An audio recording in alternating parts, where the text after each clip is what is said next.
Ang simbahan ng Cainta, isang simbahang parokyano ng Romano Katoliko na matatagpuan sa Barangay San Andres, Cainta, Rizal.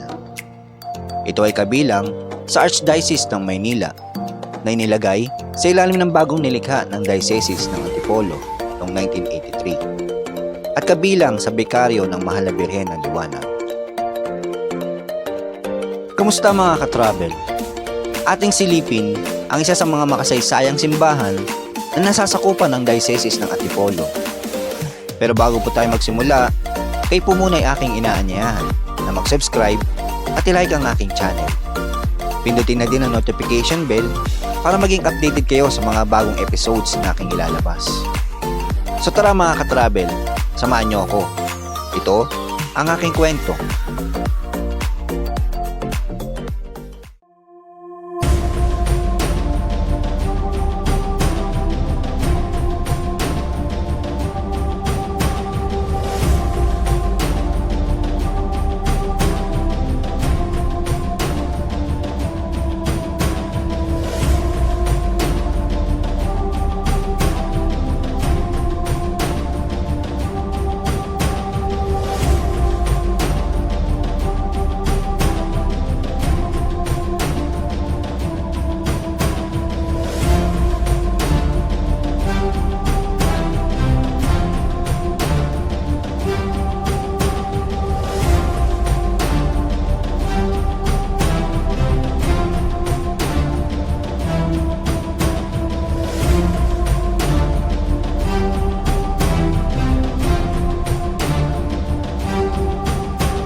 Ang parokya ay orihinal na itinatag noong 1760.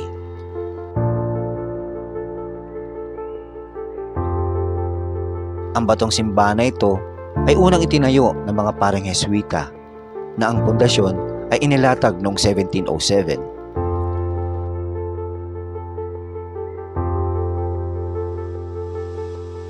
Ang debosyon sa Our Lady of Light ay nagsimula noong 1727 nang ang isang nakapinta ng Mahal na Birheng Maria ay dinala sa parokya mula sa isla ng Sicily sa Italia. Ang orihinal na nakapinta ng larawan ng Marian ay nawasak noong digmaang Pilipino-Amerikano taong 1899. Isang replika ang muling nilikha ng pambansang alagad ng sining na si Fernando Morsolo. At noong December 1, 2018, ang replika ng Marian na larawan ay nakoronahan sa pontifically. Idineklara ng National Historical Commission of the Philippines ang simbahan ng Cainta bilang isang makasaysayang lugar noong 2007. Ang dambana ay kilala sa magandang arkitektura at tahimik na kapaligiran na ginagawa itong isang lugar para sa panalangin at pagmumuni-muni.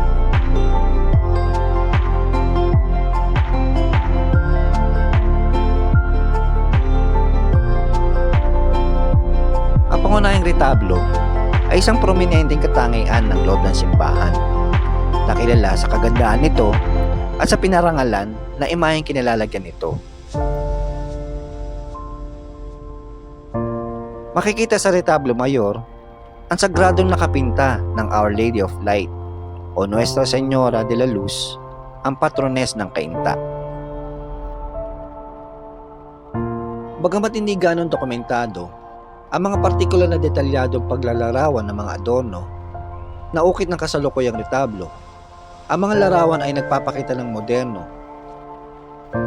May iba't ibang baitang na piraso ng altar na hindi gaanong gayak kaysa sa tradisyonal na Spanish colonial retablos, ngunit engrande pa rin sa sukat, na may simpleng pamamaraan ng kulay na idinisenyo upang i-highlight ang Marian painting.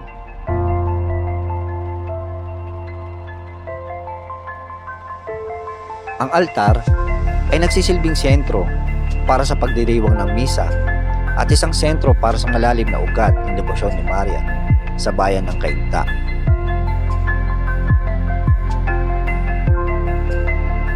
Pinagsasama ng interior ng simbahan ang mga klasikong elemento ng arkitektura na may moderno at matahimik na kapaligiran. Ang espasyo ay nailalarawan sa pamamagitan ng mataas na kisame at sapat na natural na liwanag na naaayon sa pangalan ng simbahan.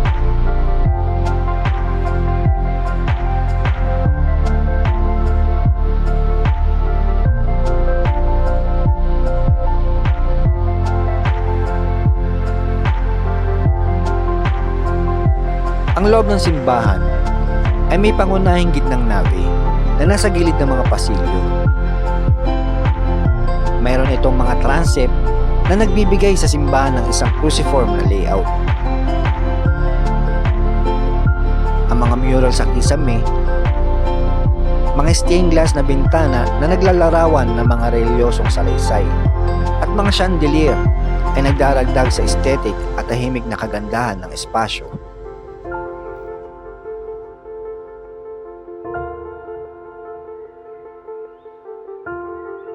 Ang loob ng simbahan ay malawak, na itinuturing na maganda at kahanga-hanga. Isang testamento sa makasaysayang Spanish Baroque na mga impluwensya nito at mga pagsisikap sa pagpapanumbalik pagtapos ng digmaan.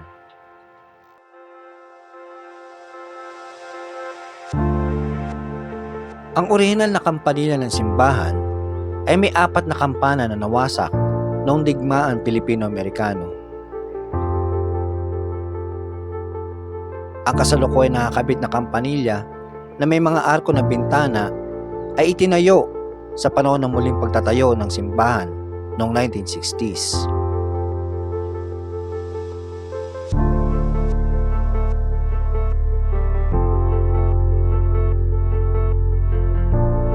Dalawa sa mga antigong kampana ay pinangalan sa Our Lady of Light.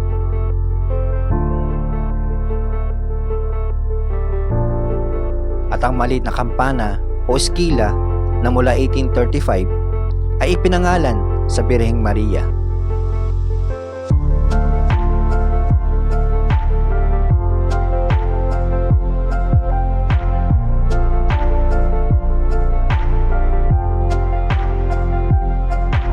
Ang orihinal na 18th century stone church ng Cainta ay may simbolyo na tinutukoy bilang isang media naranja. Ang ganitong uri ng simbolyo sa Espanyol ay isang karaniwang tampok sa arkitektura ng Barok ng Espanya. Ang kasalukuyang gusali ng simbahan na muling itinayo pagkatapos na sirain ng digmaan ay wala ng simbolyo. Ang simbahan ng Cainta ay isang kilalang makasaysayan at reliyosong palatandaan sa probinsya ng Rizal. Nakilala sa pagiging matatag nito, ang kakaibang koneksyon sa isang pambansang alagad ng sining at makabuluhang papel nito sa lokal na kasaysayan.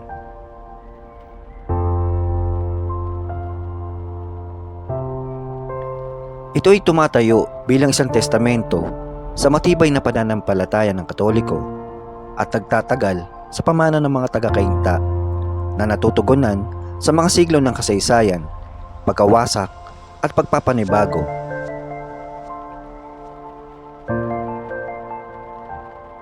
Hanggang dito na lamang muna tayo mga katravel. Sana'y nagustuhan nyo ang aking maikling kwento at sana'y mayroon kayong nakuwang kaunting kaalaman sa episode natin ngayon. Maraming salamat mga katravel sa pagsama nyo sa akin. Hanggang sa muli.